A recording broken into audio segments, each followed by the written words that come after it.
Console makers over the past few generations felt the need to release these mid-generation refreshes for their current consoles. But today we wanted to settle this debate of if mid-generation console refreshes are really needed or not. And you might ask yourself, why are we doing this? Well, that's because this is a hot topic.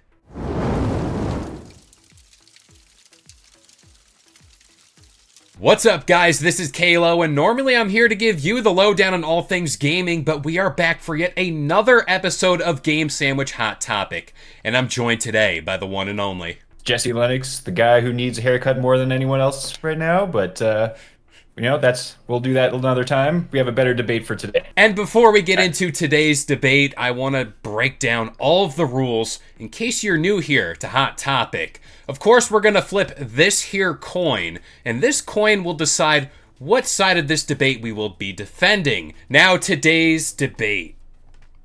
I gotta say, it's on the button nowadays. We're going to be talking about mid-generation refreshes for your favorite consoles. Whether it's PlayStation, Xbox, Nintendo, whatever have you. Of course, today, heads will be yes, we want these mid-generation refreshes. And tails, no mid-generation refreshes. And of course, I'm going to pass it off to you. What would you like, heads or tails? If I could have it my way, I got feelings on both sides, but for the sake of just picking one, I'll pick heads. Heads. All right. I admire the strategy. So here we go. And it worked. It worked. There you go. So All you are in favor of mid-generation refreshes. This is going to be fun because every time we do these episodes crafting each side of this argument, I always think I'm this. I am 100% on this side. Yeah. And then my list starts to form and I'm like, oh, maybe I'm not in reality. So I'm going to pass it off to you first. Yeah, I'm just going to say, same way, kind of pick one side, like start building arguments, but then you also have to be like, well, how would I counter that? And then suddenly, you kind of start convincing yourself the other way. I always argue with myself, regardless. Well, glad to fill in for you here. So, so for mid-generations refreshes, I'll just start off with, kind of an obvious one is that game consoles, the day they're released, they're outdated. It's just kind of a fact of the matter. They have to go through all this, they're built planned way in advance. They manufacture all that time. They do put in like their little secret special stuff to make it, kind of punch above its weight. But if you bought a console and a brand new PC the same year, you're already getting better performance out of a PC. But unlike a PC with a console, unless there is a mid-generation refresh, that's the set standard hardware. You've got, at this point, generations are 6-8 years long, and that's putting them pretty far behind in terms of tech. And I guess that kind of rallies into my counter to that. I know technology is fast moving. It's like, go on here, I built my PC, and as soon as I built it, I get like a update for parts, and it's like, oh, this is the newest and latest and greatest, and I'm like, oh, well, just spent all this money on this, now I gotta go out and get that. And that was at the height of like PC parts being scarce. I can't even find my RAM anymore, so I gotta figure that out, but that's a problem for another day. But basically my point here is, what's the point of releasing that first iteration of the console if a couple of years, say 2 or 3, you release the mega, I'm going to call it the mega version of your console? Nintendo is the people I look at most here. With the Switch, they released that. And then they're like, but wait, we got the red box Switch. Apparently there's a difference between the OG first ever Switch and then the red box Switch. And then they're like, but wait, we got the Switch OLED. And then we got let's call it the Game Boy Micro, but the Switch Lite, which is the smaller, weird, like, can't remove the Joy-Cons. it's like, all right, what are we doing here? The person that invested, let's just say, in the Redbox Switch, thinking, you know what, this is the Switch, I'm gonna have it for years, and grant you, it was an investment they made, and it's lasting way into 2025 now, apparently. But at the same time, too, I'd feel horrible spending $500 on a console, and then the better version comes out a couple months or a year or two down the line. And I always follow this rule in life: patience saves pockets. That's the main thing I gotta say here. Yeah. Well, the Switch is a little bit of a odd scenario because none of those are actually like technically better. Games don't run better. Like the other, like the Red Box, I think had like better battery. The Switch Lite is, I would say, worse because you can't dock it. But and then OLED, obviously, that's a better screen, so that is, you know, a market improvement. I would say, in terms of technology, that's just kind of the expectation, I think, where you invest. What technology do you invest in that you think, okay, this is it forever, or you know, not going to need an upgrade. Your phone, every year, we're getting a new phone. When we were in like the PS3 and 360, that was around 8 years of just those consoles. And boy, I don't know about you, but by the end of that generation, I think we were all thinking, we could use some juice. And my final point before I'll throw it back to you here, these mid-generation upgrades, like the real example we've only kind of had so far is the Xbox One X and PlayStation 4 Pro. And what's good about them, as opposed to a new full generation, is that they're not required. Every game, you're not getting exclusive games for the Pro or this One X, but you're just getting a better experience for them. So people who are like, oh, well, I invested in the PS4. Okay, I don't have to get the Pro to keep playing all the games. It's more for the enthusiasts and the people who want to stay on the cutting edge and kind of, keep getting the most out of what they're coming or what they're gaming with. And for everyone else, they are free to wait till the next generation if they don't think that's worth the investment without missing out on anything substantial. So, just a quick touch on the 360 era of consoles. It was so weird. Yeah. We got the regular Xbox 360, then we got the Elite, which had more storage, and I believe it was a couple 100 GB. Just thinking about that now, it makes me sick, because Call of Duty is probably all of that one little drive.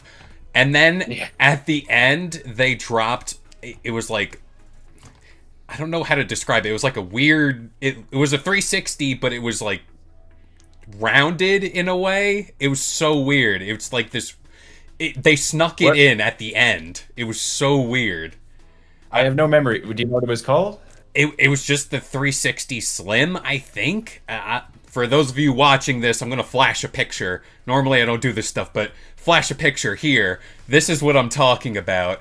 And it's just a supplementation, and this isn't part of my argument, it just kind of just popped in my head.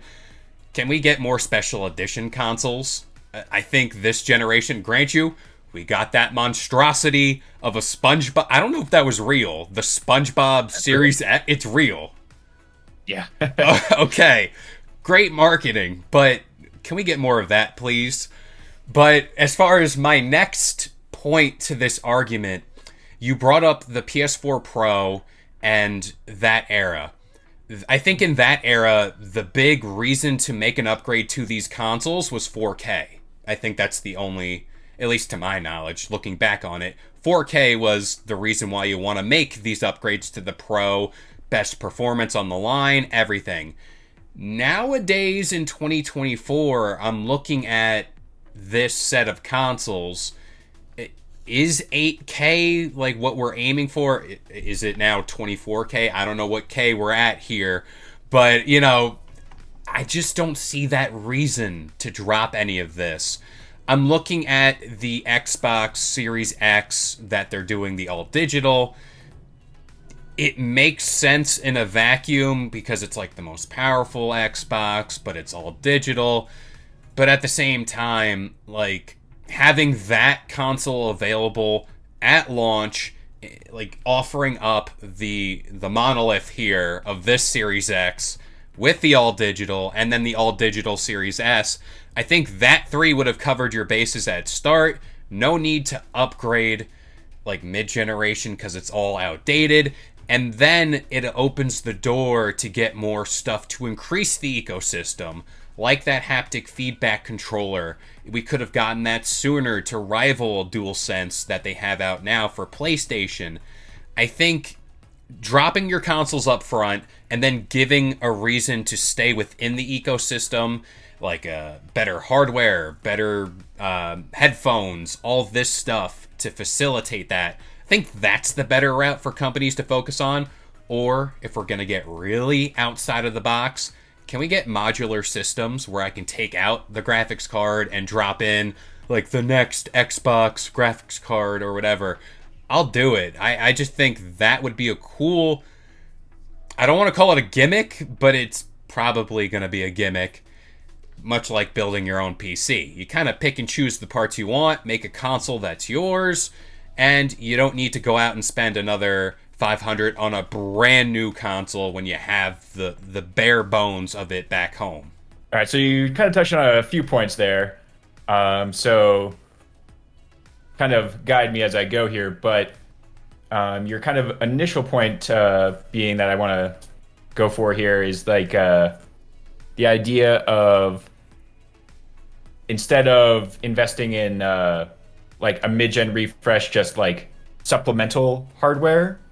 Yeah. I think it's kind of a not like a one-to-one thing where it's like Xbox isn't just like we have one R&D guy and he's working on the mid-generation refresh. No, he can't do headphones as well.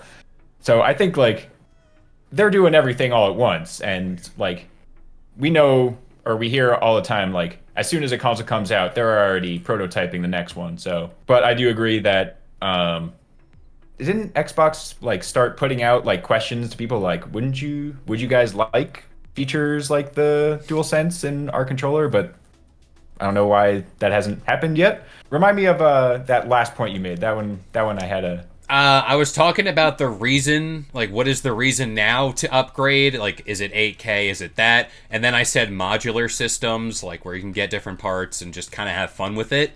That was kind of the whole deal. Yeah, those two. So the first one, I think we already see exactly the reason why we need a refresh now.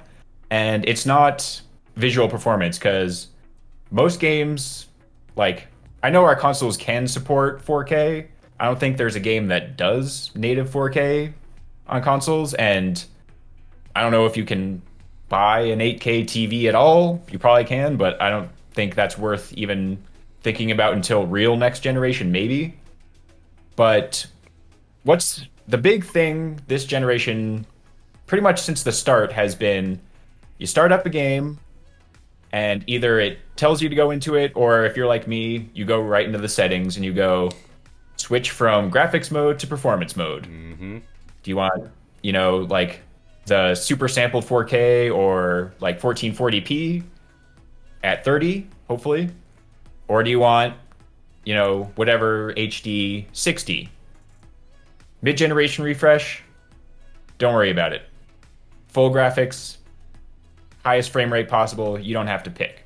That could be all it is. And that's already a meaningful change. And again, that would be something the more enthusiast people would want, but everyone else who's just like, I don't care if it's 60 or 30, I just want it to look good, it'll still look great. Or if you're like, all I care about frame rate, set it to frame rate, you're fine. Or if you're like, I don't even have a 4K TV, set it to frame rate. It's not gonna, I mean, those things, I still don't see 4K TVs all that frequently, so. But, yeah, go ahead. No, I was about to say, hand up, gamer sin. I'm not one to talk like about graphics or anything. My Series X is currently hooked up to a TV I've owned for over 10 years that hasn't even heard the word 4K ever. Like it's horrible. It's like having a Lamborghini engine in like a beat down rusted car, and it's just the way, I think about it. And for me, like, I bought the Series X and up front, and I've mentioned it here before, I thought I would have been better getting a Series S at the start because I'm downloading all my games. And will I get the all digital Series X? I'm going to say right now, no, that's not a thing I'm going to get, but just putting it out there. As long as you scared me, I thought you were going to say it's hooked up to a CRT, and then we'd have another discussion. But you're in the clear there. But to get back to your final point about the modularity, one, that kind of only encourages more like micro refreshes, like kind of more like the phone, where like every year they could say, here's, another $100, $150 SSD thing. And then the next year, I don't know console parts, so I'll just say GPU as a thing that I've heard. But, it could end up being like more frequent, smaller purchases that add up more over time. And then that kind of really, well, I'm actually not going to say that because it goes against my point. By all means, this is you have the floor. But what I will end on in that regard is that it kind of also, that's not what people want consoles for. They don't want, I'm a console guy, I don't want to go inside my console. I don't even want to take and replace the faceplates. Like, just give me the console, put the disc in, download it, play it. That's all I want. That's all what most people want. So I don't think that modularity lends itself to what consoles kind of market themselves as. So, a few things. One, a word I've heard countless times whenever they reveal, like, the consoles. It's just funny being in the space, and you hear it. Can I get there? Guess. Is it teraflops? Dang it. That was it. That's the word. I always laugh, and it's nothing against the people that make these consoles. But when you're at, like, E3 or Summer Games Fest, and you're like, the new Xbox 720, shout out to the people that know that rumor, has 42 teraflops. I sit here, I give the gaming news here. I could not tell you what a teraflop does or is for gaming. Like, for the normal consumers, just say it runs games good. We'll give you all the storage you need. That's all I need. Phil Spencer, if you're hearing this, just take a note, please. It's this generation's blast processing. I'm just amazed you knew it was teraflops right off the bat. Yeah. It had to be. It had to be. Also, too, like, I don't know if I missed the boat on this, but I remember before Starfield, they were going to launch these console, like, wraps for the Series X. Oh, it's already out there. I missed the boat on that. Yeah. I got the controller, but I could have done with the wrap. That would have been awesome. But to kind of think, just, I know it's easier said than done, but whenever they make these consoles, like you said, whenever they launched the Series X, they definitely had the next generation kind of already on the drawing board, and it's going to take 8 to 10 years. Who knows at this point, whenever we're getting the next generation. I heard it might happen next year, it might happen 5 years, or 10 years, or when I'm old and gray. Who knows? But my mantra, I guess, get it right the first time. I know that sounds so, like, black and white, but at the same time, too, you're offering these products up at a premium, and it's like, hey, you want us to invest in the ecosystem, to buy Game Pass, to buy PS Plus, to buy Nintendo Switch Online, which, that service, please, Switch 2, revitalize it, give it a whole new facelift. But at the same breath, too, you're charging $500, $700. These prices are only going to go up with all the more teraflops they're going to add. But, if you're going to charge that premium, I would want at least a little bit of insurance to be like, hey, this is, while it's not future-proofed, it's gonna last. It's gonna hold up throughout the generation. I mean, the Switch, at face value when it dropped, it was dated to begin with. And then that only showed up more as time went on. Grant you, different price, different time for gaming, but, you know, it's definitely shown. And that's the only console I think nowadays that needed that Pro Super Switch version. But apparently, we never got it. It was in the works, apparently, but we never got it. Switch. You threw me off with the Switch.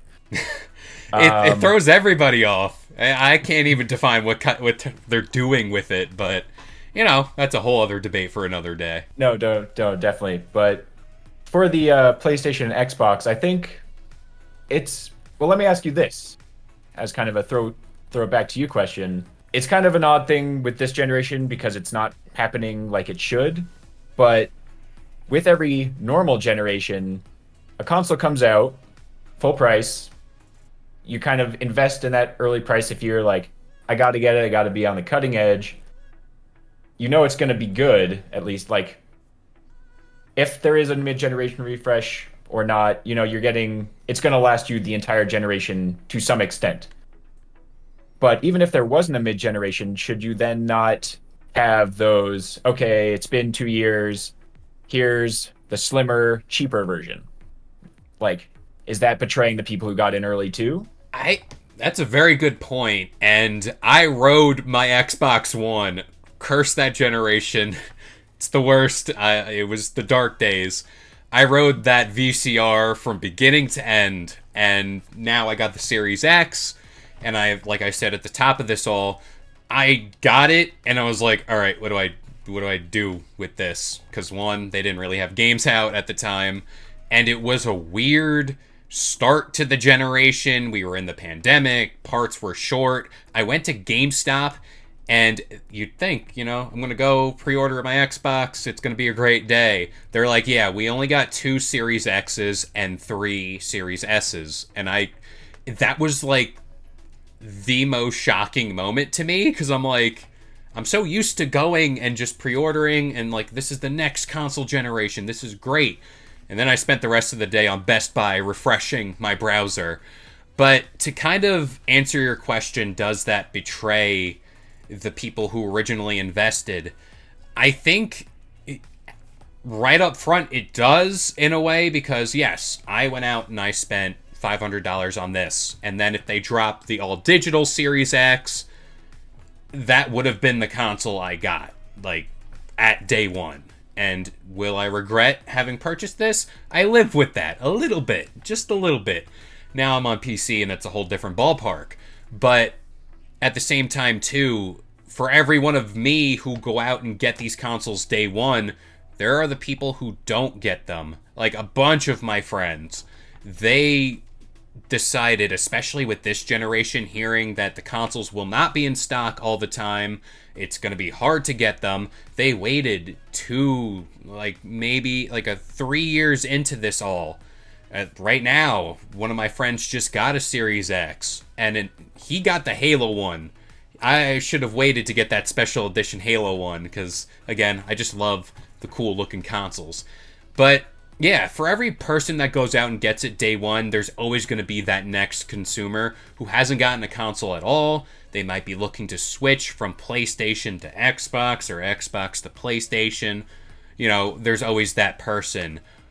A nice balance, I think nowadays, at least this is me tipping my hat to all the console makers, they offer up, at least, you know, PlayStation does the all digital, and then you get the disc drive. Xbox does the same thing. I think offering up, at least this should be the business model moving forward, and it looks like they're doing this. Offer up 2 different variations, 2 different price points, because you're casting a wider net. And I heard the rumors that the reason why the Switch 2 was delayed was because of production, maybe some games. They want to meet the whole demand because this console's going to sell out. But yeah, take the approach, and to pretty much wrap up my answer to you, yes, it kind of does betray the original investors. Well, to kind of wrap it up, I think that's just the nature of technology. Like, you can't, like, that's just business. You can't say, Mhm. well, I mean, I'm sure the console manufacturers would like nothing more than to charge full price for the base unit all generation long, but those they see those sales, they go up, they go up, they go up. Hopefully then they plateau and they start to go down. And then they're like, okay, we need something to get more interest, either a Slim or a Pro. All of a sudden, like, oh, now there's new excitement around PlayStation or Xbox again. New reason for people to get invested, or if they're an enthusiast, double dip in a console. Like, I know so many people bought multiple Switches, and I personally didn't get the PS4 Pro, but I know a lot of people were like, well, I had the PS4 this whole time. I'll just sell mine off or give mine to a friend and buy the Pro. And, I think that companies need that kind of boost. Like we just saw recently, there are all these rumors now of the PS4 or sorry, PS5, some sort of Pro, like specs are leaking on all that. But we saw recently that Sony cut their like projected sales forecast of PS5s because at the start, just like Xbox, everything impossible to find. PS4 kind of slowly got back in, selling amazing. Now it's starting to taper off. This new model can be a shot in the arm, bring them back up, and see us through to when the next generation's ready. Yeah, it's such like this generation alone. It's such a weird one. It started out so weird. I remember day one for all of these consoles. It never felt like a day one. Like, those day ones of like the Xbox Yeah. One, as bad as it was, and like the PS3. It felt great. You had the games coming out, you had the console, everything felt different. But yeah, I got my PlayStation 4 Pro, Spider-Man edition, one of my favorite looking consoles of all time, next to the Xbox 360 R2D2 one. Top tier stuff. I'm a simple With man. the sound. The sounds, the blue light. See, like Xbox, PlayStation, if you're listening, just do some flashy stuff. Make the console make some sounds, and I'm a sucker. I'll buy in right away. Yeah, I think my main points have been hit. I don't know if you've got any closing arguments you want to lay on me. No, I think I I guess what's weird about this all, like what you said for the PlayStation thing, they release the disc drive one and then the all digital at launch, and then they do this detachable disc drive, and then they're like, yeah, this is the slim version, and then you just said there's rumors potentially of a Pro. It's like, why release that middle one? Just tack the detachable disc drive onto the next one and just kind of it's got to cost them a lot of money to make three different consoles for the generation, right? Like, I don't know if I'm just looking at this weird, but A little bit, I think, because I think, well, like the Slim and the detachable disk drive, that's just one. You can't use a detachable disk drive from that on the original digital. But the reason they do the Slims partly is because they're able to make their components, obviously smaller and a little bit cheaper. That's why mm, it's the same price. And so they want to phase out the old ones, make that one the new baseline model, and then uh, we're not seeing it, but usually the slim models are cheaper actually. So then they go, okay, we got this lower end, and now we got the pro for the higher end again. So now we kind of make that like step. all I'm hoping for, at least right now, Switch 2, just run my games good. Just putting that out into the ether. That's all I need. We'll take Maybe 30. We'll take 30. we're simple. That's all we need. But at least at this time, we're gonna do what we do best and pass this debate off to you guys. What do you guys think? We're gonna open up the Discord. Go check that out in the links down below. We're always here to debate. But as for now, why don't you drop a comment as well here on this channel? Whose side are you on? Mid-gen refreshes or no mid-gen refreshes? I think this was good. I gotta say, this one was a solid debate here. Yeah, I think, there's no right answer on this one. And, I could very, very easily have been arguing on your side. So Maybe, very curious to see what the audience thinks. Exactly. But as for now, we'll see you guys next time. If you enjoyed today's debate or want your weekly dose of gaming news content, consider subscribing to Game Sandwich for content just like this. And we'll see you guys next time.